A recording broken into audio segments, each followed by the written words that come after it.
wabarakatuh. Halo teman-teman semuanya, selamat datang di channel YouTube saya, Imas Permatasari, si anak BKI. Nah teman-teman, pada kesempatan kali ini saya akan menjelaskan terkait hal-hal yang dibahas dalam mata kuliah sistem pengajaran.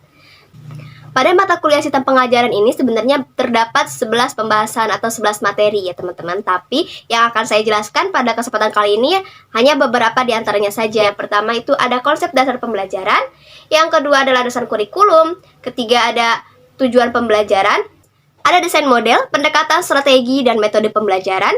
Ada juga desain silabus dan juga ada persiapan pembelajaran berdasarkan kurikulum merdeka. Yang pertama itu ada konsep dasar pengajaran. Nah, teman-teman tahu nggak sih, menurut sumber yang saya baca, ternyata pengajaran dan pembelajaran itu berbeda. Pengajaran lebih menekankan pada proses penyampaian materi pengajaran oleh guru. Sementara pembelajaran itu lebih menekankan pada proses belajar yang dimiliki oleh siswa, sehingga terjadi proses pembelajaran. Nah, dalam proses pembelajaran, guru mempunyai peran yang sangat penting karena guru tidak hanya menyampaikan materi, tetapi guru juga harus memberikan contoh atau praktik langsung kepada murid-muridnya, sehingga murid-muridnya bisa belajar dari apa yang dikerjakan oleh guru tersebut.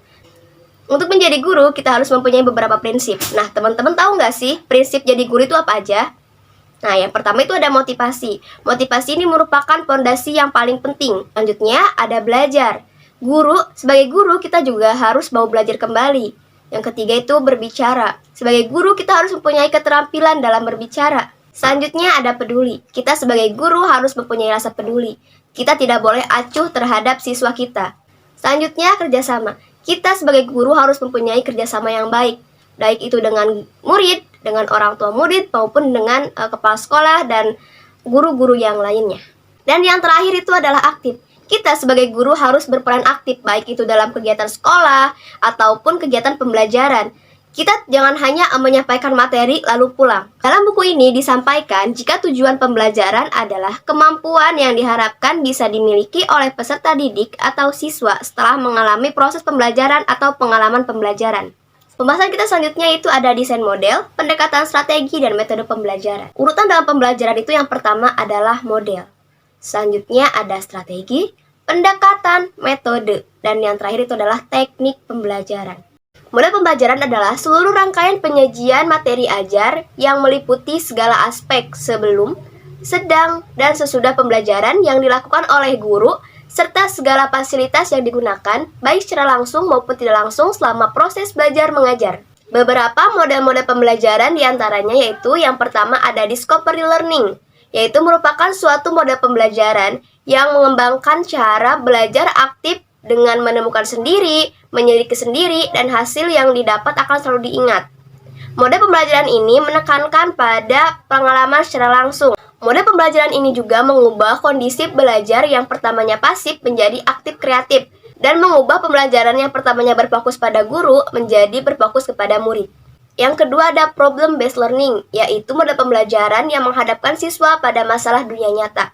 Masalah ini digunakan untuk mengikat rasa ingin tahu siswa pada pembelajaran tersebut. Dengan menggunakan model pembelajaran ini, siswa diharapkan mampu menambah kecakapan memecahkan masalah, kecakapan berpikir kritis, kecakapan bekerja sama, dan kecakapan berkomunikasi.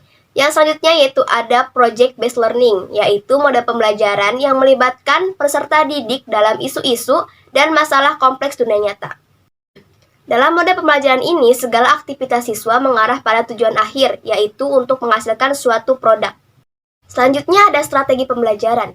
Strategi pembelajaran adalah seluruh rangkaian pembelajaran yang harus dilakukan oleh guru dan siswa agar tujuan pembelajaran dapat dicapai secara efisien dan efektif. Strategi pembelajaran terbagi menjadi dua. Yang pertama itu ada strategi pembelajaran deduktif, yaitu penyajian materi dari umum ke khusus atau dari hal-hal yang abstrak menuju ke hal-hal yang konkret. Yang kedua ada strategi pembelajaran induktif, yaitu penyajian materi dari yang konkret menuju ke yang kompleks, atau dimulai dari yang khusus menuju ke umum. Yang selanjutnya ada pendekatan pembelajaran. Pendekatan pembelajaran adalah titik tolak ukur atau sudut pandang kita terhadap proses pembelajaran. Nah, pendekatan pembelajaran ini terbagi menjadi dua, ada pendekatan secara kontekstual dan pendekatan secara tematik. Berikutnya ada metode pembelajaran.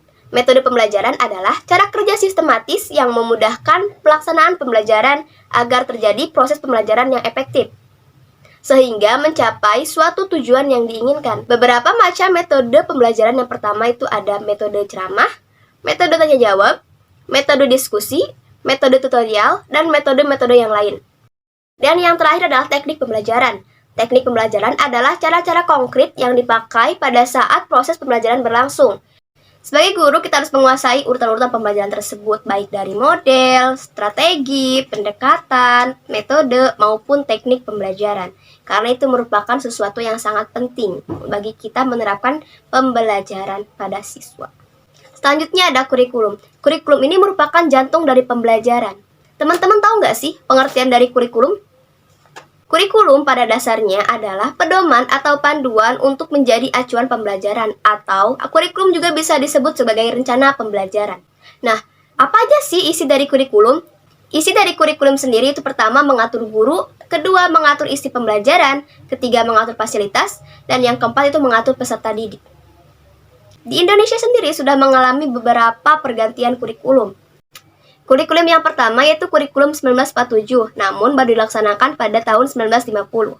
Pada kurikulum ini lebih menekankan pada pembentukan karakter manusia Indonesia merdeka, karena pada tahun 1947 ini Indonesia baru saja mengalami kemerdekaan. Selanjutnya ada kurikulum 1952 dan kurikulum 1964. Setelah Orde Baru, lahir kurikulum 1968, kurikulum 1975, kurikulum 1984, lalu kurikulum berbasis kompetensi atau KBK pada tahun 2004. Selanjutnya ada KTSP pada tahun 2006 dan Kutilas atau kurikulum 13. Pada tahun 2022 kemarin, Kemendikbudristek Bapak Nadiem Makarim meluncurkan kurikulum Merdeka. Menurutnya, kurikulum Merdeka lebih ringkas, mudah, dan fleksibel. Pada kurikulum Merdeka, metode pembelajaran lebih mengacu pada pendekatan minat bakat siswa, sehingga siswa bisa memilih pelajaran mana saja yang ingin dipelajarinya dan yang sesuai dengan passion yang dimilikinya. Selanjutnya ada desain silabus pembelajaran. Nah, teman-teman sudah tahu kan jika silabus pembelajaran dan RPP itu berbeda. Silabus itu merupakan rencana pembelajaran dalam satu semester, sedangkan RPP itu rencana pembelajaran dalam satu KD, satu bab, atau satu pertemuan. Dalam silabus, langkah-langkah kegiatan belum terlalu rinci, sedangkan dalam RPP, langkah-langkah kegiatan sangat rinci, baik itu dari kegiatan awal, kegiatan inti, dan kegiatan penutup. Dalam kurikulum Merdeka, RPP atau rencana pelaksanaan pembelajaran dirubah menjadi modul ajar, dan silabus dirubah menjadi alur tujuan belajar. Perencanaan pembelajaran berdasarkan kurikulum Merdeka.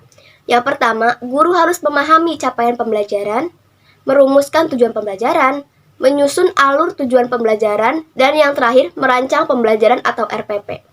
Nah, perencanaan pembelajaran ini harus disusun untuk 2 tahun. Untuk capaian pembelajaran secara umum, yang pertama itu pembelajaran harus fleksibel, di mana pembelajaran tidak boleh kaku dan juga tidak boleh bebas. Yang kedua, pembelajaran harus disesuaikan dengan kesiapan murid, di mana jika murid belum siap, maka guru membantu untuk mempersiapkannya, dengan cara membuat murid merasa nyaman terlebih dahulu. Yang ketiga, pembelajaran berkolaborasi. Guru harus berkolaborasi dengan guru sebelum ataupun sesudahnya. Nah, itu dia pembahasan kita pada kali ini. Terima kasih kepada teman-teman yang sudah menyaksikan.